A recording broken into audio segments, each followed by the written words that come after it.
you. All right, so welcome in today. Again, I appreciate you joining us for a Thursday lunchtime webinar. There will be a bit of interaction, so hopefully you've got some space that you can answer some questions, put some thought in. I encourage you to have paper, pen ready to go, so there'll be some reflection pieces as well in here. I would like to start by acknowledging the traditional custodians of the land on which we meet today. For me, that is the Jagera and Ugarapul peoples, and pay my respect to their elders past and present, and also acknowledge the important role they continue to play in sustaining the world's oldest living cultures. So today is the 3 Powerful Questions workshop, and it's all about helping you to make a more positive, bigger impact in the world. So you are in the right place if that's what you're called to do. And I can tell already that the ladies on the call are definitely called to do that. If you're feeling called to play a bigger game right now and know you need to step into a more powerful you to do so, and if you feel stuck or overwhelmed with all that you have to do to step into that bigger you or make that more positive difference in the world, with all of the choices that you have, with all that you have to do, or you just don't know what the next step is, then that's what this workshop is all about. I won't go too much into me, but you can read a few of my little points there. I do run what I call a side passion, Jalinda, called Her Leadership Way, which is about helping women step into their leadership power in corporate. I have a passion for making our corporates places that we thrive and everybody is welcome, and we get that balance of masculine and feminine energy in our corporate world, right? Which it's not there yet. And so I have this real passion for helping women to step into who they are authentically, who they need to be inside to show up as a leader in the corporate world. So that's why I do what I do. So the 3 things that we'll go through today is why shifting from the inside out is the best way to make a bigger difference in the world, how to create personal change so you can step into a more powerful you, and then we will start putting the 3 powerful questions into action. So start to dive into how they apply to you. Okay. So before we get started, I want to just invite you to shift your attention from wherever it's been today. I know there's always a million things going on. There's phones. I invite you to pop your phone face down so that you can't see it. Shut your email down. Bring your attention back inside of yourself right now. And I invite you to connect to who you are when you are being impactful, when you are connected to your gifts and your strengths, when you are loving with an open heart, and when you're taking risks and having courage, when you're connected to that bigger possibility of who you can be, and you're taking a stand to make it so. So I want you to just center yourself in that version of you today as we go through these exercises and the questions and the learnings. And I want you to remember that you might go through these questions and something doesn't come up for you, or it doesn't land with you right now, and that's completely normal. And it will sow some seeds and things will come up later down the track, and that's okay. All right. So I want to start with you having a think about what is getting in the way right now of you making a bigger difference. And if you want to take some notes around that, what is it that is getting in the way? And then if you want to pop a couple of ideas in the chat as well.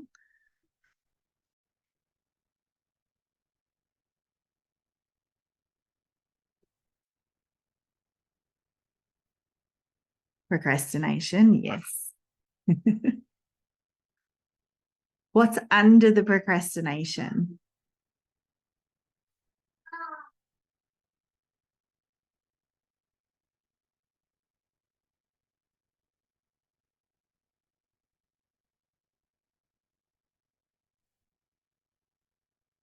Too easily distracted.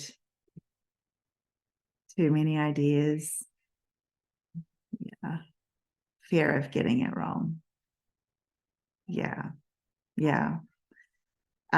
So common with women, right? This fear of like, I'm not going to do it good enough. People are going to judge me.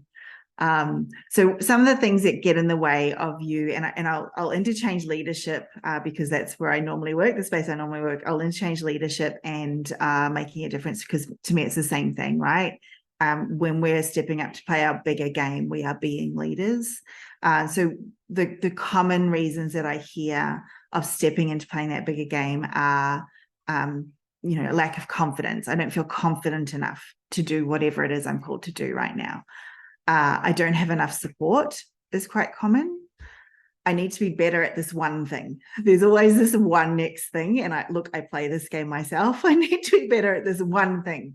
Sometimes it's office politics. If we're called to play a bigger game at work, it's not wanting to step into the politics around it and like even outside of work, right? What are the politics that are around what we're looking to step into, whether it's other people that are already in the environment or, even as a speaker, what's the politics around speaking? What's the politics around writing that can sometimes get in our way? Feeling out of our depth, even though we're called to play a bigger game, we don't feel like we're quite there yet. I'm exhausted. That has been so big the last few years, and I continue to hear this today. Even yesterday, I had a conversation with another colleague who is on the point of burnout. Finding a balance between being too nice and not nice enough. Yes. When we're stepping out into our bigger selves, right? We have been socialized our whole entire lives to be the nice girl, and if we are too nice, then we're not seen as being powerful. We're not seen as being able to make a bigger difference. And if we're not nice enough, then we're the bitch. Nobody likes us, so we're, again, that double bind that we often get stuck into stops us moving forwards. And then I'm not getting enough helpful feedback can also be an issue. When I'm starting to step into my power, who's there to tell me, am I on the right track? Am I still being me? Am I grounded in this space? Like, where can we call on that helpful feedback? Whether it's in a corporate environment or in an entrepreneurial environment, where are we getting that from? So yeah, those are some common ways. The ways that you shared in the chat, my voice matters, but is it the people's voice? Yeah. So am I getting it right? Am I doing the right thing for the right reasons? Fear of not being good enough or doing it well enough. Yes. And yeah, the one thing I need, there's this silver bullet that I just need this piece and I'll be fine. Okay. So next question for you to think about is, why is it important for us to get this leadership thing right, to step into our power, to make a bigger difference? Why is that important?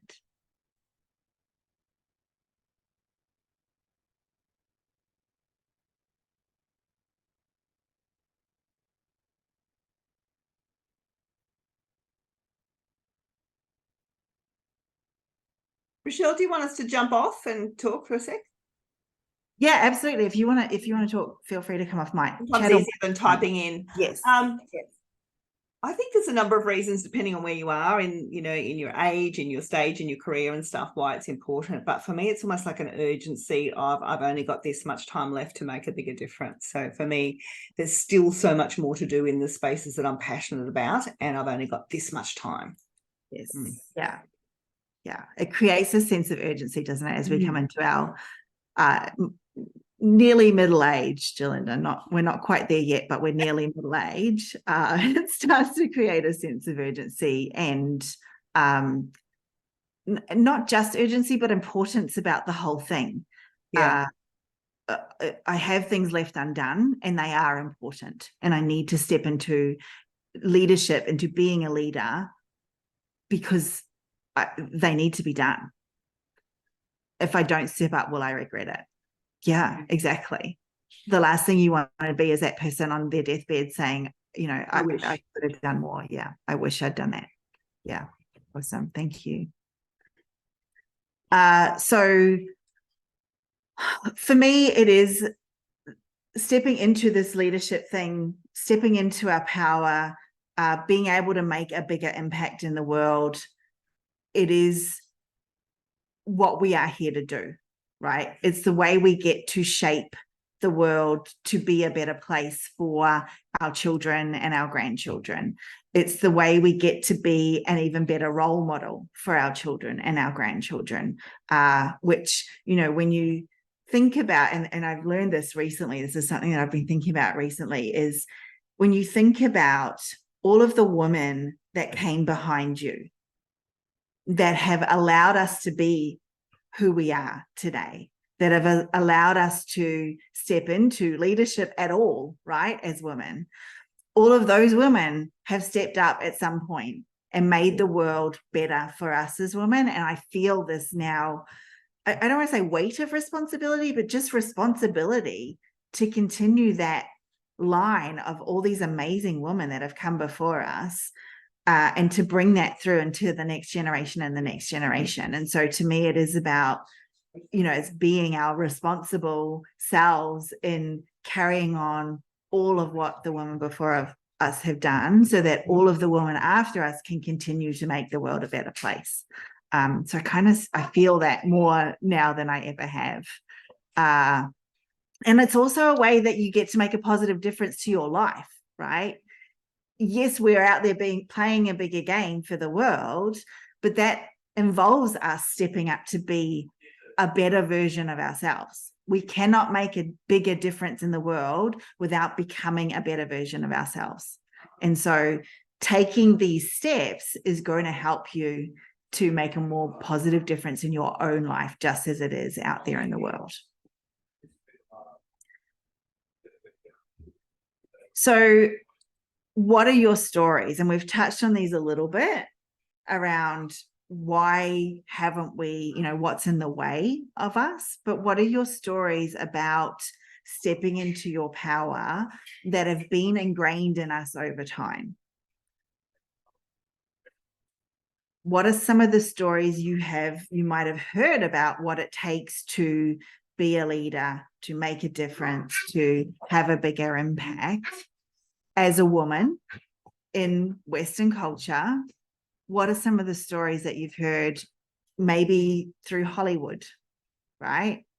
Maybe through feedback that you've had from well-meaning people over the years?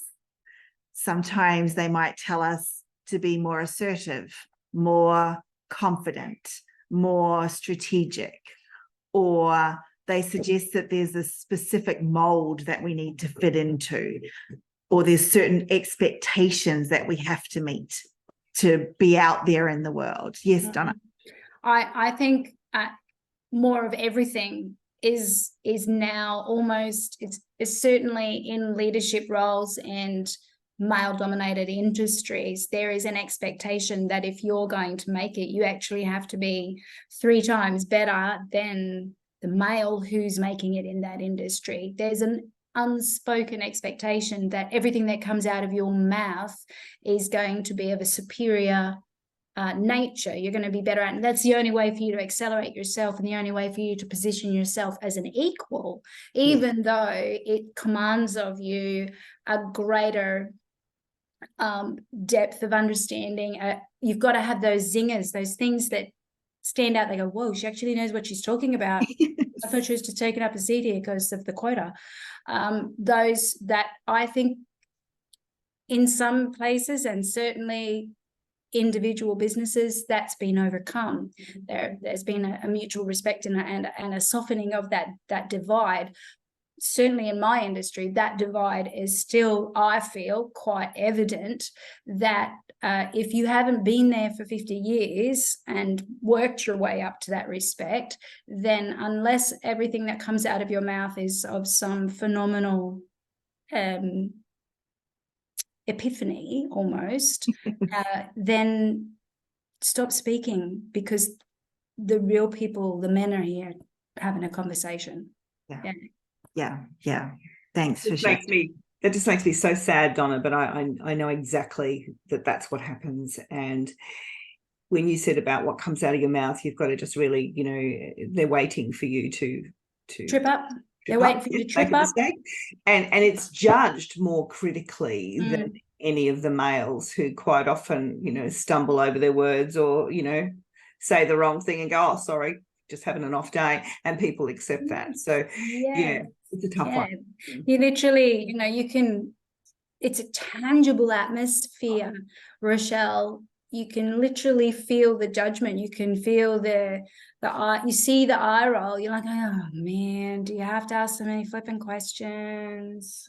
Don't you get it yet? Yeah. And then the man speaking, mansplaining, and oh man, I'm just like, really? Yeah. Just treat me as an equal already. Yeah. But I find that I could possibly categorically say I work really hard to make sure that I'm across stuff so that I can have those intelligent moments of sucker, you didn't know that, did you? So that's the only way to elevate yourself, right?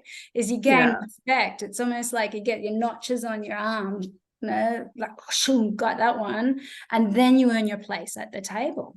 So it sucks. It shouldn't be that way. No, I fully agree. It shouldn't be that way. And which is why we're here, right? We get to keep moving to the tipping point where it's not that way anymore. And in the meantime, it can be exhausting. And I totally acknowledge that. What I invite you to think about is, when we hear these stories, and I'm not saying whether they're true or not, doesn't matter, right? When we hear these stories and we assimilate these stories, how do they then shape our behaviors? How do they shape our decisions? And ultimately, the effectiveness that we have, because in this specific instance, we're exhausted. So does that ultimately decrease our effectiveness because we're exhausted, even though we're trying to become more effective by fighting against, the powerful? What effect do the stories have on us, right, and our effectiveness? I think you absolutely have a choice as to what that effect is going to be on you. That choice is your decision as to whether you are confident in yourself to know that I've done all I need to do for today. Now I need to do some rest for today, so that when I present what I've done for today, it's done in excellence and in the confidence that it's enough. Yes. And owning that for ourselves. Yes, absolutely, right? Rather than allowing the stories to affect how we show up, what we believe, what we do.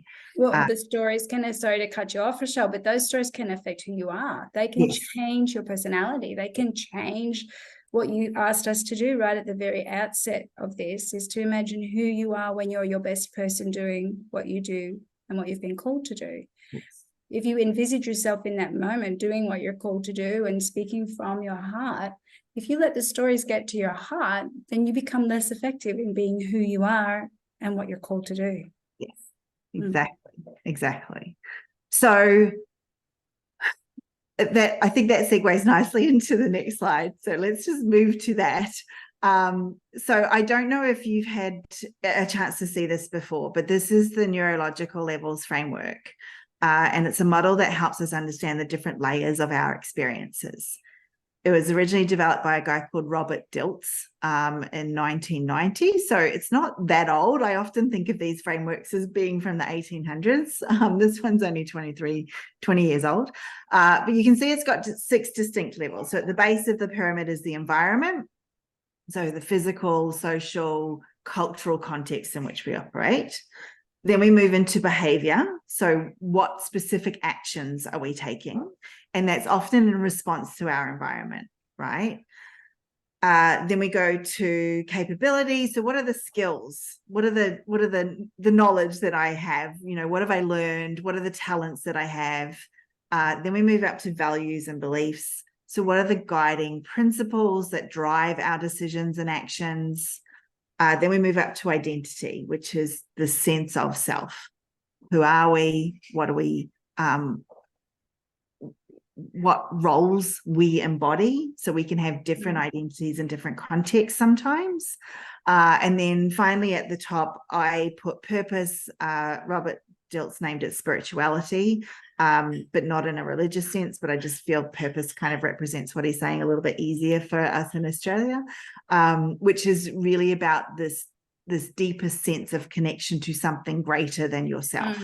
Right. So whether it is a spiritual belief or a sense of purpose in life, or the greater connection that we have with all of us as human beings, it's that level is at the top.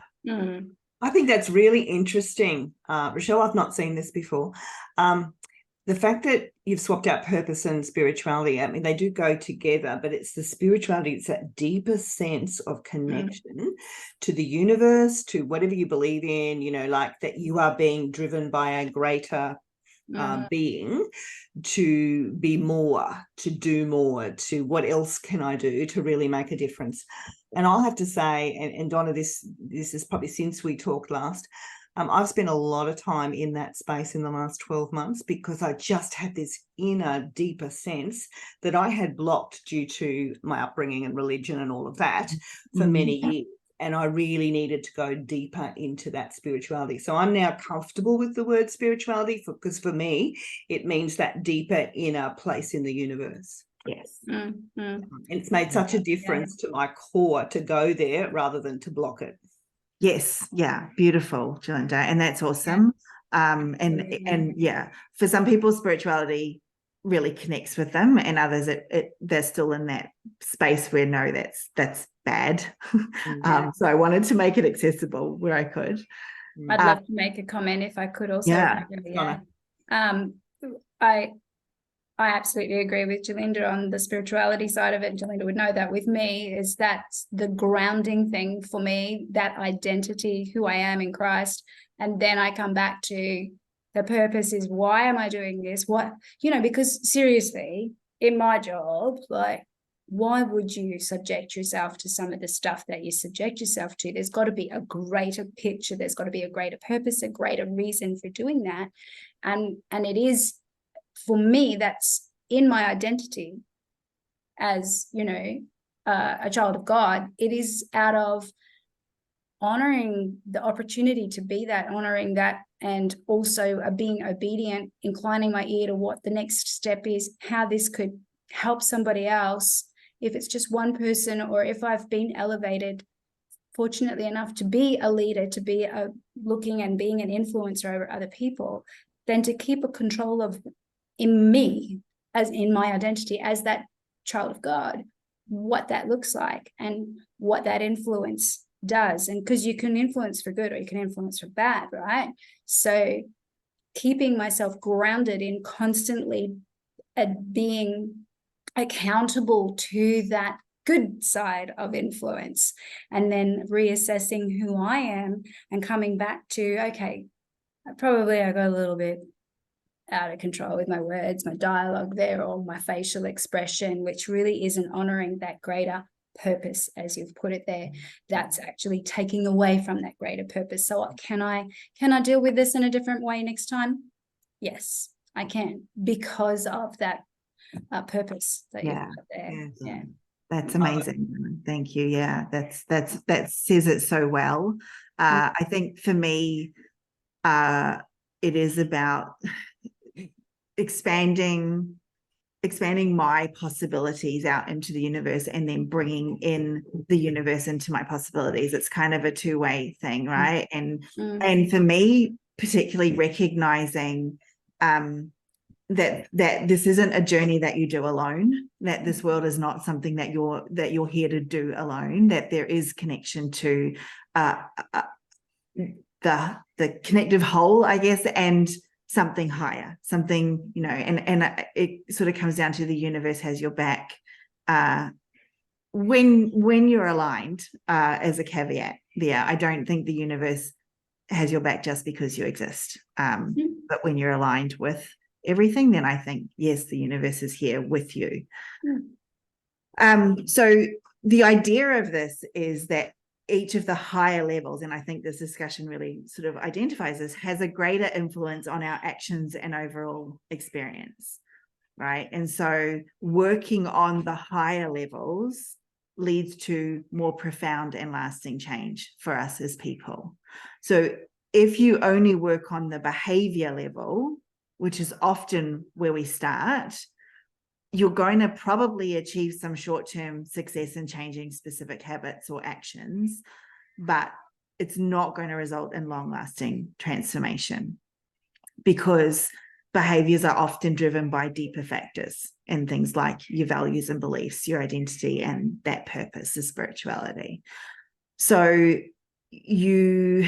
let's say you want to improve your public speaking skills, right, as an example. So if we're looking at behaviors, you might practice speaking in front of a mirror. You might even practice speaking in front of an audience. However, if you've got this deeply ingrained belief, if we go to the beliefs level, that you're not a good communicator, or you have a deeply ingrained belief that you don't deserve to be heard, right, then your efforts to change your behavior are going to be pretty limited in their effectiveness. There's this internal fight going on when you're trying to address your behavior without addressing your beliefs first. So if we address and shift the underlying beliefs and values, that's going to have a much greater impact on our overall ability to speak confidently in public and know that we are here to be heard, that we have a message to be heard. If I believe that deeply, then it is going to be far easier for me to walk out on stage, right? Okay, let's move into personal change. So there are 3 steps to creating personal change. Now, I love doing alliteration, so I had to turn this into alliteration. So there is some poetic license here so that I could do that. So the first is having the information, right? So, and information and motivation in this step, a little bit of a circle. One can come before the other. It doesn't matter. They're both going to be here at some stage. So either you get some new information from the world, whether it's feedback from someone, or you read something, or you listen to a podcast, and that motivates you to go, oh, wow, yes, that makes me want to change. Or sometimes it can be motivation first. So you get fired or, someone gives you some feedback that isn't necessarily information. It's just sort of, doesn't land very well. And so that motivates you. And then you go and find the information to go with the motivation around, oh, okay, so, they said I'm not very good at speaking. How do I get better at speaking? I need to go and find some more information out here. So that's the first step. The second step is introspection, and this is in line with the neurological levels. So we start to look at sort of a deep dive of self-understanding, and this is a critical step in your personal growth and bigger impact journey, right? It's becoming aware of your current values, beliefs, mindsets around the area that you're wanting to change in, and starting to acknowledge the areas that require a shift to align with your bigger impact aspirations. And so it's often not going to be a quick one and done exercise, right? This can take some time. There are layers in this introspection journey, and to me, it's always been an onion is the best metaphor for this. We will peel off a layer of introspection and find out more about ourselves and understand ourselves better. And through that, we see that there is another layer. We can't see the other layer, though, until that first layer is dealt with. And then we start to see it at a deeper level. And so we can uncover that, it might even be the same information again. But because the first layer has gone, we now filter that information at a deeper level than what we did initially when we heard it. So introspection is about connecting with your inner self, understanding your strengths and areas for growth, recognizing the mindset shifts that are going to propel you forward in your leadership journey, your impact journey, your make a bigger difference journey. So it forms the bridge between the information that you've gathered and now have an understanding of, and then the final step, which is the inspiration. The introspection is the bridge between those two places, right? And so this could be inspiration or implementation. We're sticking with eyes. This is kind of a bit of both. So it's about maintaining momentum. It's about staying committed to the personal journey that you know you need to take after you've done your introspection. And the introspection will be at the values and beliefs levels, but it's also going to be at the identity level, right? And also that spirituality purpose level. So your introspection will go up and down within those three levels. And all of them, the higher you go, the more likely the transformation is going to stick. So you've got information, you've got the insights necessary to make changes. This stage is about keeping that motivation alive, about implementing what you've learned. And you kind of continuously inspire yourself by creating the habits to make the change easy. So this now that we've done the top level of the pyramid, we come down to the behavior level, right? And so creating the habits, then you put the systems in place to support the habits, and then you celebrate your progress, because you want your brain to understand that, yes, we did a good thing there, let's do more of that good thing. And, you know, by taking action like this, by putting the habits, the systems, and the celebrations in place, you're constantly reminding yourself of your potential and this new identity that you are becoming. So that becomes a cyclical process. It becomes iterative.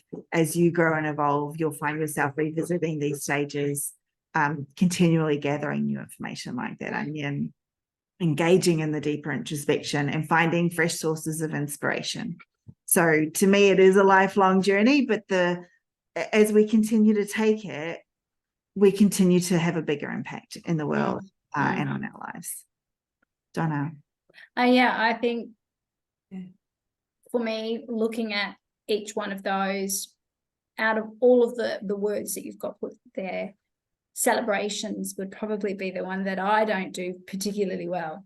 I do habits and systems fine, you know, like I get up every morning, I pray every morning, I hit the reset button every morning. I just lay all the crap at God's feet and ask for forgiveness for the things that I probably did that I shouldn't have done or said or whatever. Ask for motivation, ask for forgiveness, give forgiveness, read the word that gives me inspiration out of that and things that I can start to change, you know, just chiseling away at my block of wood here to make me more effective in the community. And that is where I get my inspiration and set the habits around that and the systems around that. And yet I don't celebrate when I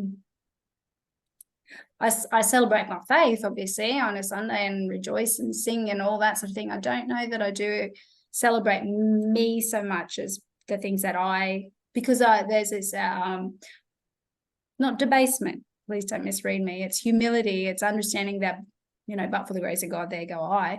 It's understanding that I can do all things through him. It's him that gives me the opportunity to be and do what I am, you know. So to celebrate for yourself, that's something I don't necessarily do well. Yeah. I think celebrating is probably the hardest one, because we always think we haven't quite got there yet. We haven't done enough. Maybe you didn't get, like for me, it's probably I've got to stop berating myself at the end of the day for not doing all of the things that I wanted to do that day, because I tend to maybe get distracted, but sometimes also things that I plan to do take longer. And so then, you know, task number 2 and 3 doesn't get done because I spent the whole day on task number 1. So just things like that, I think it makes it then hard to celebrate because we have high expectations of what we're going to achieve. Yeah, spot on. Certainly hearing you, Donna, on the on the basis of starting the day well. I'm doing that a lot better now than I've ever done in my life, and it has been for the last couple of years, but particularly that that introspective piece happens every morning when you do those morning habits. So for me, it is actually about resetting my intentions, and I bring that from the universe, and I get a lot from sunshine, waves, water energy, just really energize myself again, set my intentions, start the day well. But yeah, probably don't acknowledge that even those little chunks that you achieve each day probably need to be celebrated more. Yeah. Yeah. So I have a client who I gave a task to, and she says that this has changed her and her children's lives. So I will give the task to you as well. And it's right around what you're talking about. So my challenge for you is at the end of every single day to come up with 3 ways that I call it shine, right? Where have you shone today? Where have you, whether it's, shared your light with somebody else, whether it is, one thing that you did complete, whether it is you made a phone call to someone and reached out, whether it is you gave yourself some self-care today, you looked after yourself, you upheld a boundary. If you do that every night, you will get better sleep, and you will wake up happier.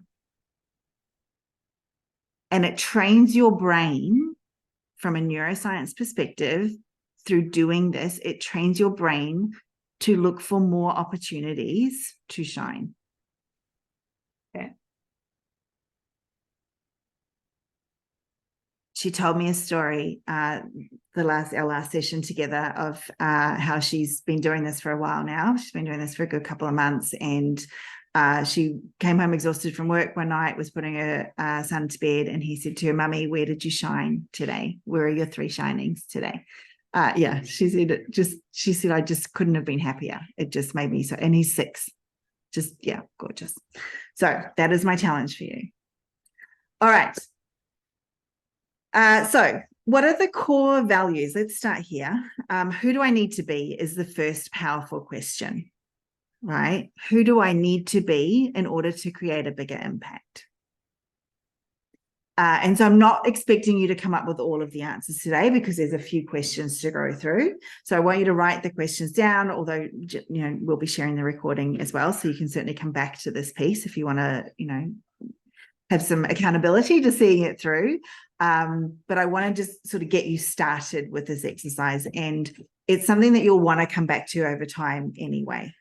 It's not a one and done, but start with thinking, what are the core values you want to embody as a leader, as the woman who is going to make a bigger impact in the world, and then write them down.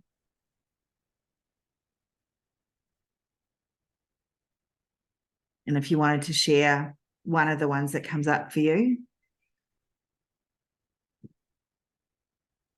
Right. I just wrote down, I want to empower others to be leaders. Yes. Yeah. Yes.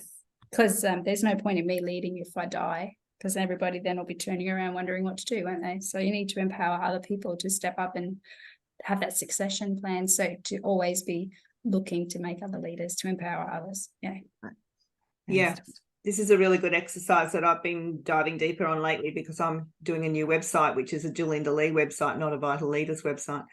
And so this is actually about me. Who am I in the world, and what am I doing? And I really had to go, when you're trying to create a tagline or something underneath your name that really hits what your core values is. I've always used the word change champion, but for me, it's actually about influencing change. It's that strong influence. It's not about me making the changes or me pushing for, it's influencing others to change, influencing parts of the world, parts of our society, some of our systems to change. I love it. Awesome. So keep reflecting on that. And it's about, so you can change your values. I know some people think that our values are set in concrete, and they are not. We can change our values. We can choose what we want to value, and then become the person that values that, and then set our behaviors and our skills and all of that to align with those values. So thinking about who do I want to be? What are the values I want to embody as a leader, as a future, impact maker, change maker? What are the values that I want to embody? Okay. Next question is thinking about what qualities you admire in other leaders, other people that are creating change, other people that are making more, bigger, more positive impacts. What are the qualities that you admire in them? My first one's courage. Comes straight up for me the moment you put that up there. The courage to, again, drive change, the courage to stand alone in the arena, if you like, and challenge the status quo. Yes. Yeah. Yeah, such a key leadership trait, courage. Yeah. I would think persistence. Yes. Tenacity. Yes. Grit. Grit. Yeah. Yeah. Love that word. There's a TEDx talk I looked at. I haven't watched it, but I've watched it before and it came up again. And it was around what makes people successful. What's the best indicator of success? And it's the level of grit. Yeah. Which I think, is it Angela Duckworth wrote a book called Grit? Might be Angela Duckworth. The formula is passion plus persistence. So your word persistence, Donna, is part of that formula for grit. Yes, love it. Thanks, Yolanda. Okay, next one is, how do you want to be perceived by others in your organization or industry? Approachable is the first thing that came to me. Love it. Yeah. I have to give that one some more thought. Yeah. Not egotistical. I struggle with the how are you seen, because the look at me type industries that we have, or social media and stuff, I find very, what's the word? I've forgotten the word. It's it on the outside, just doesn't go. No substance. Yeah.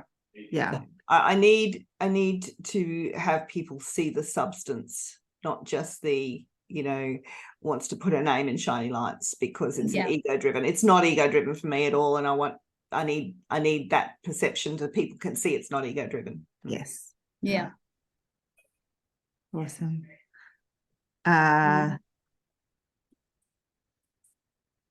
Okay, last one in this set is, if you were to meet your future self who perfectly embodies these values, qualities, and perceptions, how would you describe her to a friend?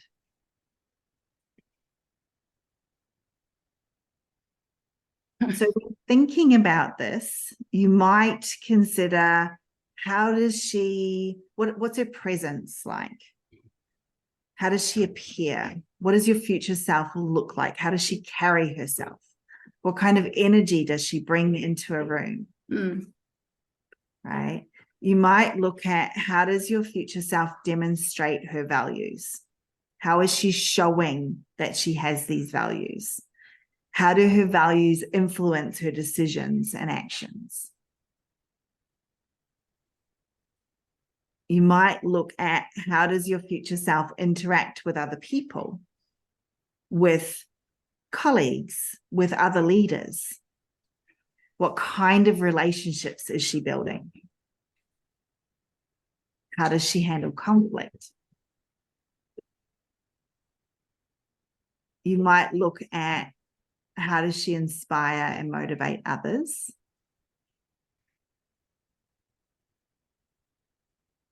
How does she handle challenges and setbacks? Because there are always challenges and setbacks. And how does she celebrate successes?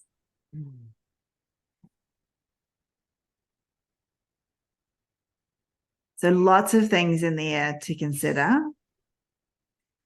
and how you might introduce her or describe her to a friend. These are really great reflective questions, aren't they? I like it. And like I said, you're not going to get to the bottom of them today, so don't have that expectation. Rochelle, you could probably just fill the page with words, descriptive words, adjectives of what you would like to see that person look like and personify. What's probably more difficult would be to just put it into one sentence. And to quantify that, to just pull it into one sentence, you've got one sentence to say to your friend, this woman is Yes. blah. Yes. This woman is the woman you would want as your sister.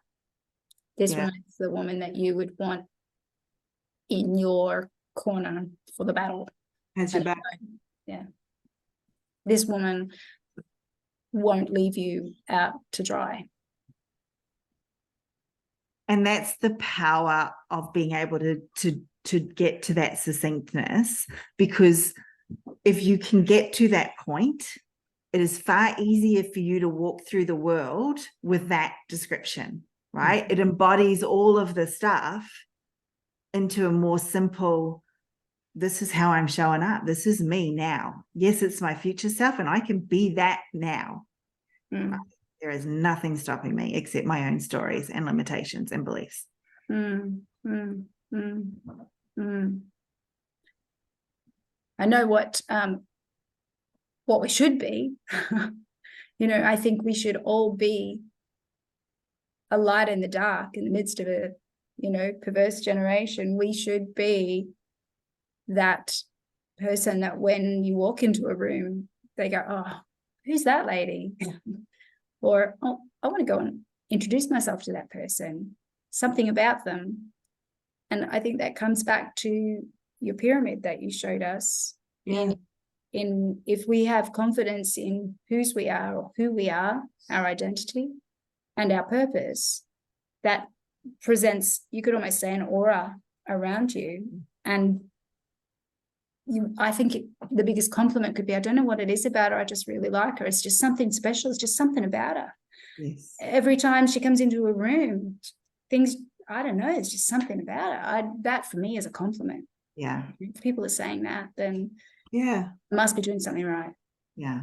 So when you Yeah. talk about that, what comes up for me when you're talking about that, Donna, is authenticity or being authentic. Because it's that individuality. There's just something about that person that, what was your word before? Shines. How did she shine today? Like that just shines from her. So Yeah. therefore there's an authentic aura, if you like, around her. I like that. Thanks, Donna. And having that confident authenticity, right?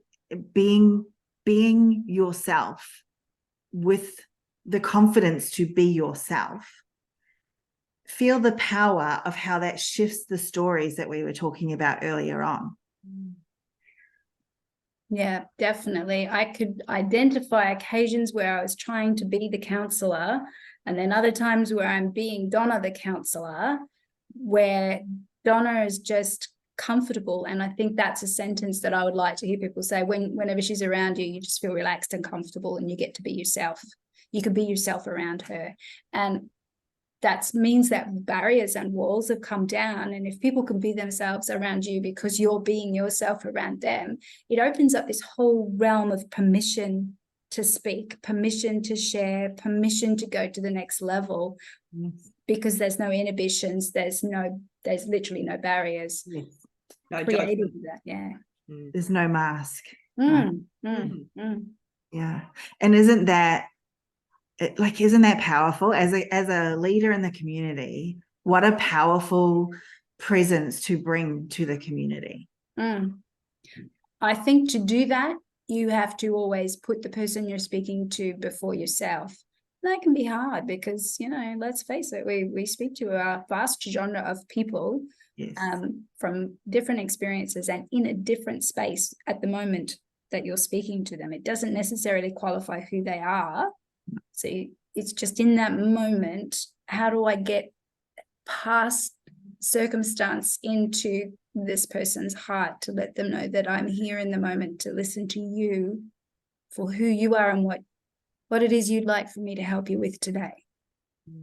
So Yeah. can I offer a don't know what I want to call it, practice around that?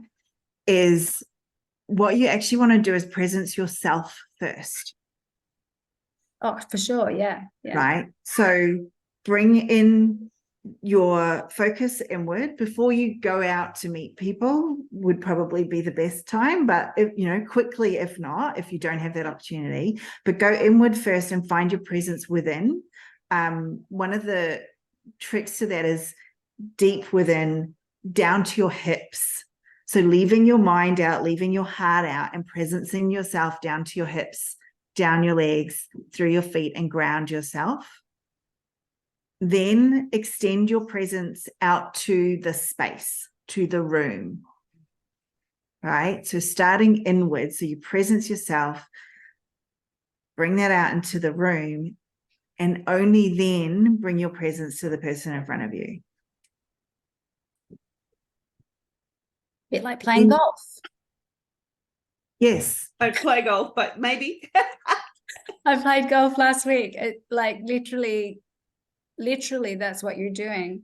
You literally center yourself physically, but then you imagine where you're going. Like you said, you get your spirituality or your purpose or where you're going in your brain. Like that's where I'm going to whack the ball, right? You center where that's going to go. Then you push down, as you were saying, from your hips. You push down into your lead foot. Yes. Then you take your swing. Yes. And you approach it already having done all of that. Yes. Yeah. Yeah. Yeah. I love it.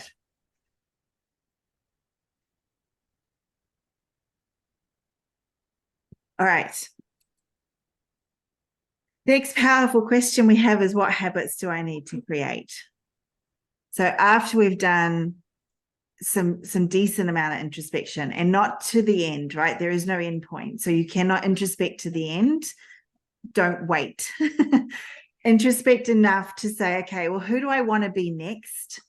What is my next identity? What is the future me? Let's go 12 months, maybe 18 months, right? Because it will change and we're not wedded to this outcome. This is a possible outcome of the power that we see in ourselves, in our future self now. And as we start stepping into it, that power is going to shift. So we're not looking to get this perfect. We are looking to extend ourselves, move out of our comfort zone. And now we want to look at, what are the behaviors that people will see me doing when I am this future self?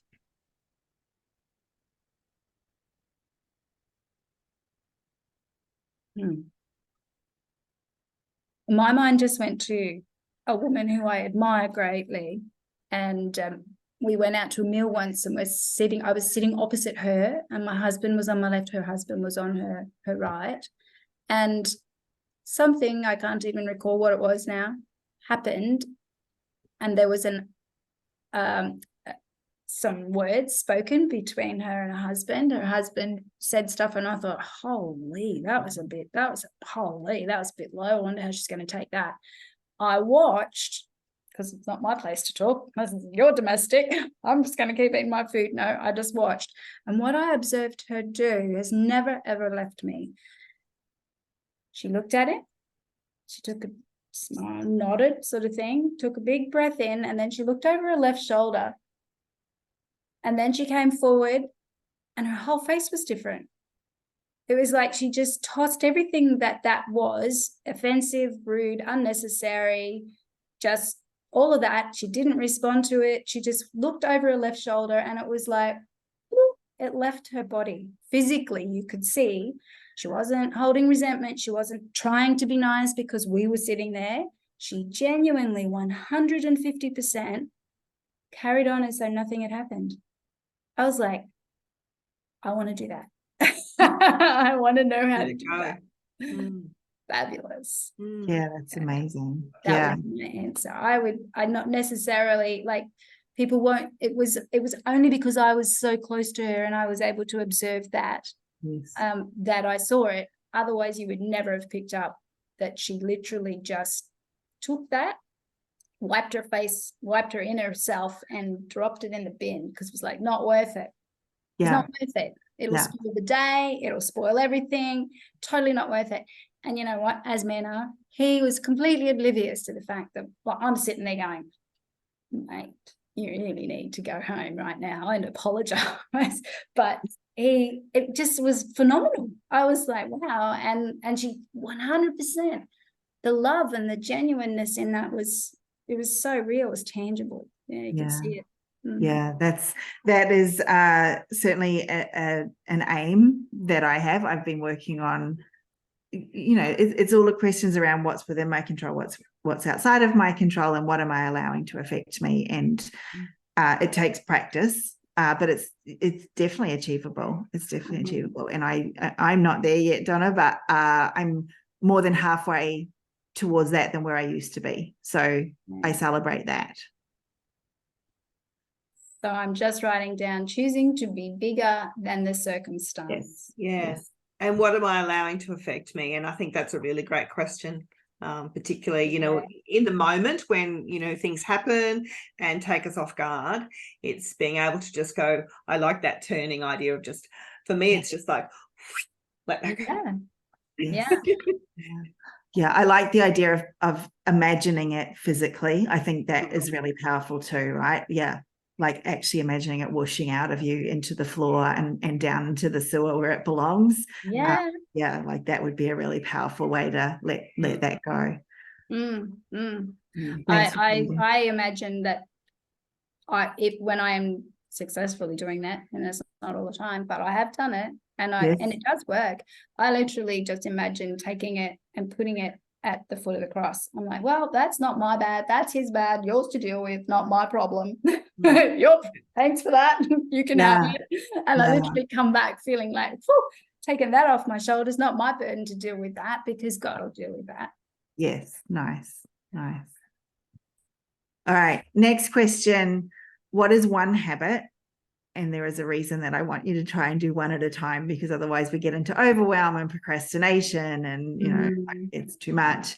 One habit that I can create that will help me automate that as a behavior. Automate what we've just said, or? Yeah. So we've looked at what are the behaviors people will see me doing. Choose one of the behaviors and one habit that will start that behavior becoming automated. Yeah.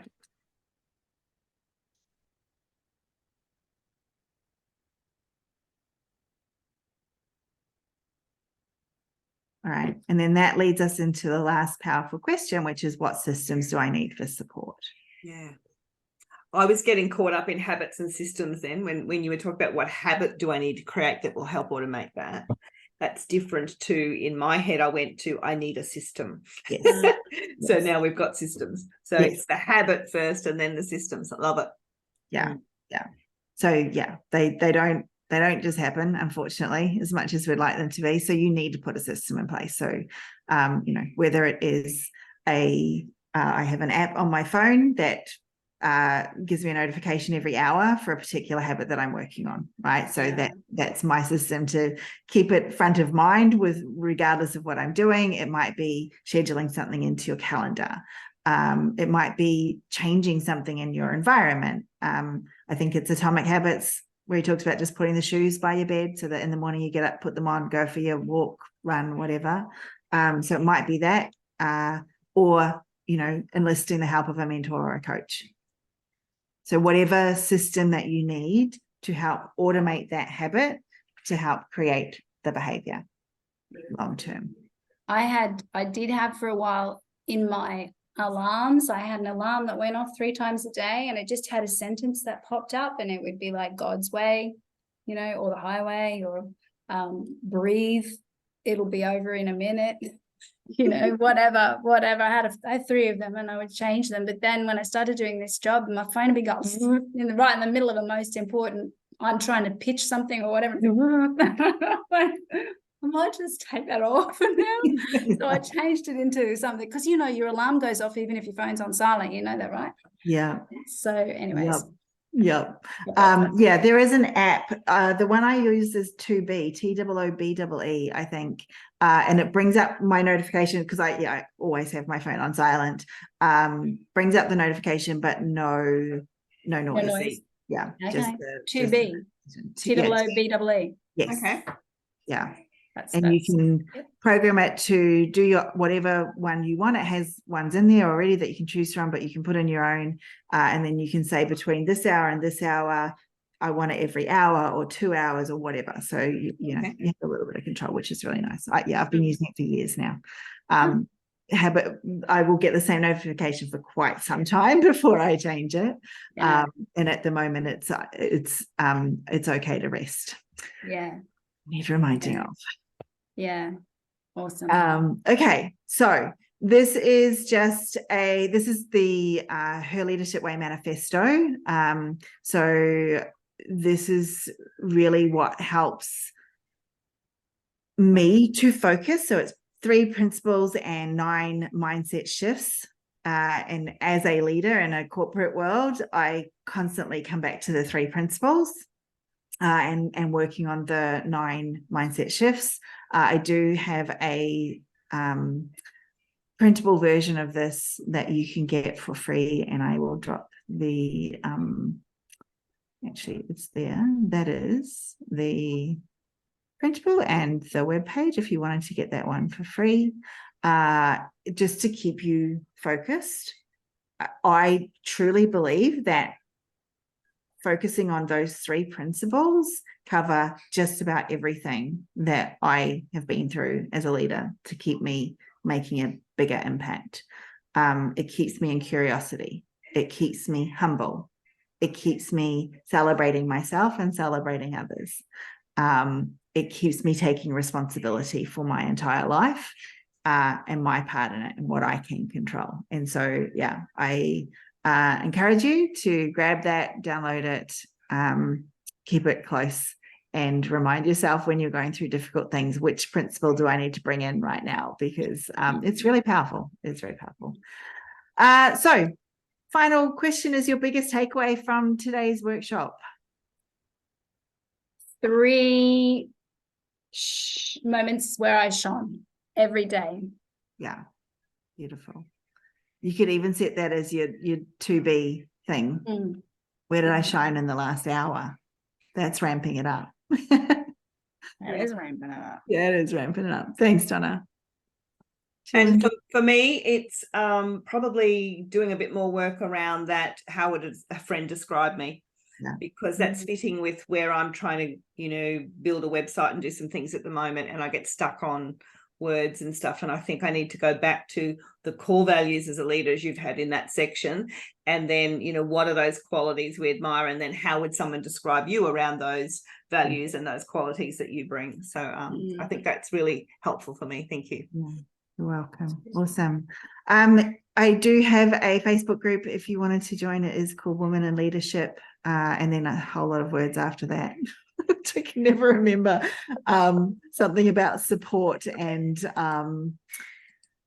guidance as leaders. So invite you to join me there, and there's lots of prompts for introspection that I provide every week. So I would love to see you in there. And that is us for today. Oh, look, thanks, Rochelle. That's been wonderful. And I know that the others will listen to this then later on, because we had, you know, a lot more than just Donna and I on the call here today. But this has been great because we've had, you know, you to ourselves, which is fantastic. And the others will get so much out of it when they watch it. So we will be encouraging them through Elevate Her to do that. I will be sending out, obviously, to those who registered, but also we've got a new newsletter coming out. Our next newsletter is due at the end of this month, which is, you know, roughly tomorrow. Yes. So we'll also put those links that you're suggesting in our newsletter as well. So thanks, Rochelle. Thank you, Donna, so much for joining us. And I know Lenore probably had to drop out with her problems with power at the moment. So, and to all the others that are listening to this later, thank you so much for registering. And we're going to be doing these masterclasses every second month. So you'll get further invites, and we'd love to see you come along. So thank you very much.